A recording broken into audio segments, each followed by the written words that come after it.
do leg swings. I think I was the only guy that ever did leg swings. Not a lot of people do it. But we go inside leg, and we try to scoop, add a little resistance. We go high as we can in the front, high as we can in the back. High, fast, higher, faster. Come on, Cole. Higher, faster, higher, faster. Come on, come on, come on. And then you'll see, how long do you go? Until you slow down. And then he is hard. I mean, just because we go short doesn't mean it's easy. I was told I need to stop being such anti-work. I need to say I'm redefining work. You know, work is not long and hard. Work can be intense and short with recovery. Big split drills. We do a long lunge, just the way it sounds. We are not lazy with the back leg, we still step over. Long lunge. I got this from Don Beebe, 25 years ago, the guy who played for the Buffalo Bills. We do the rocket lunge. I call it, I've renamed it actually now. I call it the snappy lunge. Snap, snap. This guy ran 1071 for me last year. Still don't know why or how. We do lunge pop-ups. A little explosiveness at the top. We leave the ground a little bit. We do a reverse lunge.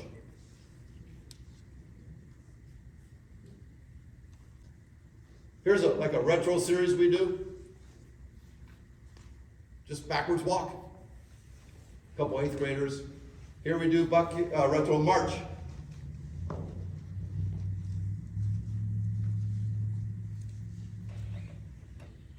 Now we do retro lunge. Backwards lunges. And then we do retro sprint. Go as fast as we can backwards. I posted this the other day. 20,000 views. I don't know what people just freaked out about this. They loved it. It's a retro skip. I think what people loved is how dialed in he was. You know what though? When you video somebody, they're always dialed in. Yeah, Trey's famous now. This is our good buddy Rob Assisi. In this high school, I caught him between sessions at TFC doing an extreme iso lunge. He holds it for 5 minutes. He says with the team he does it for 30 to 35 seconds. That's what I do. 30, 35 seconds. This is a guy doing it. I want you to watch closely I call it the jackhammer. There's some weird neurological stuff that goes on. He's not trying to shake. That's the jackhammer effect. I don't know if that's good or bad, but I'm saying it's good. Russian lunges.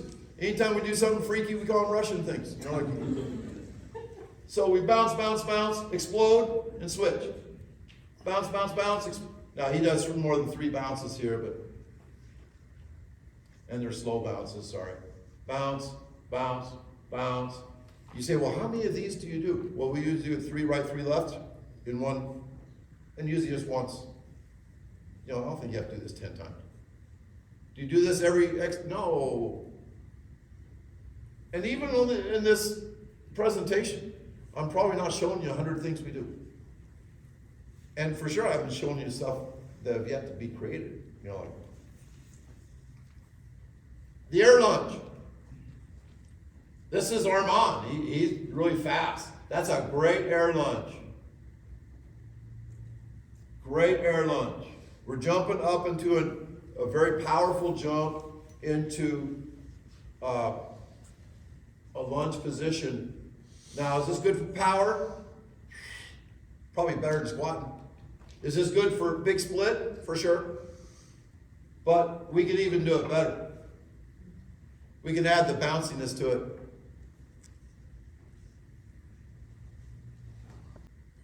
Step and snap. That just passes the eye test for me. That snappy leg coming through. We do call them bleacher drills because we have these portable bleachers all over our field house. Depth jumps. Depth means we're stepping off of something and we have to react to the ground and jump up. Like you could jump over a hurdle, but adding the depth thing changes things a little bit. We use our bleachers to do seated pop-ups.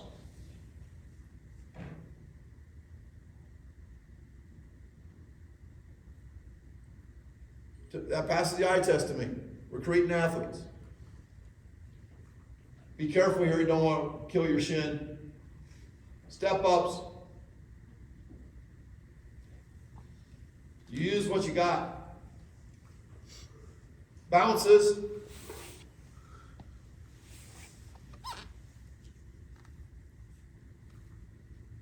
"45-degree bounces.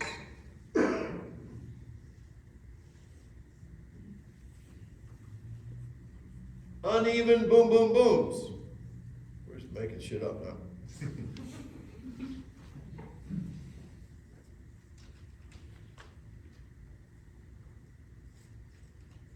Cat jumps. I call them cat jumps because in 1964 I threw a cat off of a roof. I was 5, and the cat stuck the landing and sprinted faster than any animal I've ever seen in my life. And that was kind of the seed that germinated into Feed the Cats. That's like half true. But so anyway, the ability to absorb force is really important for a sprinter. So we jump off of things and stick the landing. Now, sticking the landing means that when your feet hit the ground, your body stops. This is what happens. Try this with your team. 70% of them will continue to go downward. They have no stiffness, no quality of stiffness. We did this the other day and it was awful. For some reason, neurologically, a lot of kids will land and like they'll pop back up, like spring up. So you don't want collapse, you don't want to spring. And then a lot of kids don't know how to absorb the force evenly in their feet. You want to land full-footed, and they will fall forward or fall backwards.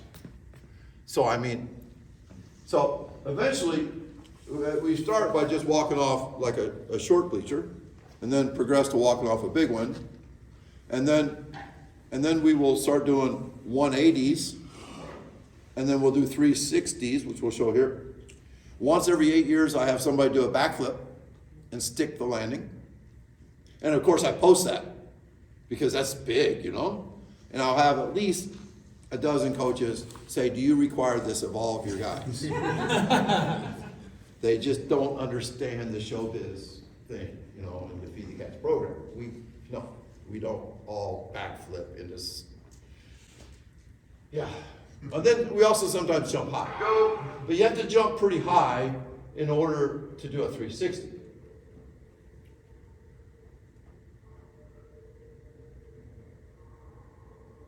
And I don't know if the 360 helps anything. It just makes it kind of fun. A guy that's one of the weird things, ever since my digital marketing manager, Troy, started putting stuff on YouTube. Like in the last 3 months, I've done a webinar to Italy that had to be translated. That was weird. One to India. Here's a Feed the Cats guy in Argentina that sent me this video. Feeding the Cats in Argentina. That's a tall box.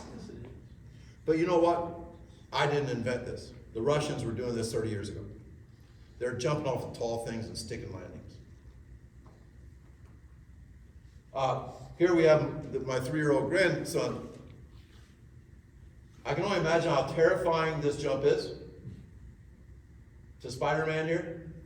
Okay, he collapsed a little bit, but I edited the video, you know, to make it look like he stuck.